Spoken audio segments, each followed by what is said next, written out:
ನಾನು ಹೇಳ್ದಂಗೆ ನಾ ಏನ್ ಮಾಡ್ತಾ ಇದ್ದೀನಿ? ಮೇಣದ ಬತ್ತಿ ಅಂಟಿಸಿದೀವಿ. ಈಗ ಮೇಣದ ಬತ್ತಿ ಉರಿತಾ ಇದೆ ತಾನೆ? ಎಷ್ಟು ಚೆನ್ನಾಗಿ ಉರಿತೈತಿ ಈಗ. ಈಗ ನಾನು ಗಾಜಿನ ಲೋಟವನ್ನ ಅದ್ರ ಮೇಲೆ ಹಾಕ್ಬಿಡ್ತೀನಿ. ಓಕೆ, ಈಗ ಉರಿತಾ ಇದೆ ನೋಡಿ, ಆರಾಮ ಗಾಳಿಯಲ್ಲಿ ಉರಿತೈತಿ ಅಲ್ಲಾಡ್ಕಂದ್ರೆ.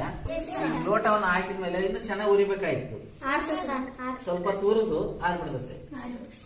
ಎಷ್ಟೊತ್ತು ಉರಿತೈತಪ್ಪ ಅಂದ್ರೆ ಅದ್ರಾಗಿರೋ ಗಾಳಿ ಹೋಗೋ ಮಟ್ಟನು ಇರ್ತದೆ ನೋಡಿ. ಮತ್ತೊಂದ್ಸಲ